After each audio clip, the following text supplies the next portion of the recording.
ദൈവത്തിന് ഇഷ്ടപ്പെട്ട ഒരു വലിയ പ്രാർത്ഥനയെക്കുറിച്ച് ദൈവത്തിൻ്റെ വചനം പറയുകയാണ്. എന്താ ദൈവം ആഗ്രഹിക്കുന്നത് നമ്മിൽ നിന്ന്? എങ്ങനെ പ്രാർത്ഥിക്കണം? അല്ലെങ്കിൽ എന്താണ് യഥാർത്ഥ ബലി?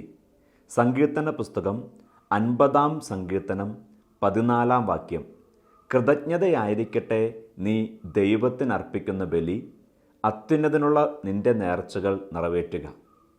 ഇപ്പോൾ ദൈവത്തിൻ്റെ വചനം പറയാണ്, നമ്മിൽ നിന്ന് ദൈവം ഏറ്റവും അധികം ആഗ്രഹിക്കുന്ന എന്താണ്? കൃതജ്ഞത എന്ന് പറഞ്ഞാൽ നന്ദിയുള്ളൊരു മനോഭാവം.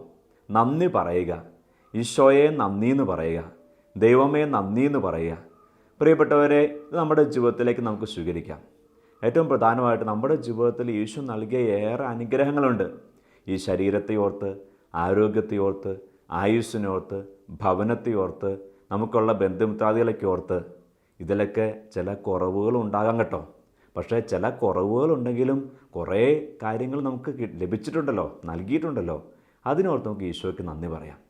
ഉദാഹരണത്തിന്, തൻ്റെ ജീവിത പങ്കാളിയിൽ ഒരു കുറവ് കാണുന്ന ഭാര്യ അല്ലെങ്കിൽ ഭർത്താവ്, ആദ്യമേ ആ ജീവിത പങ്കാളിയോട് നന്ദി പറഞ്ഞ് പ്രാർത്ഥിക്കുക.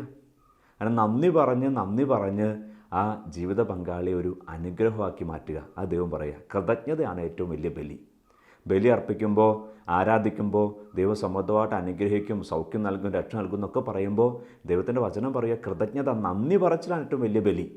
അപ്പോൾ നന്ദി പറയുമ്പോൾ ദൈവം അനുഗ്രഹം ചൊരിയും.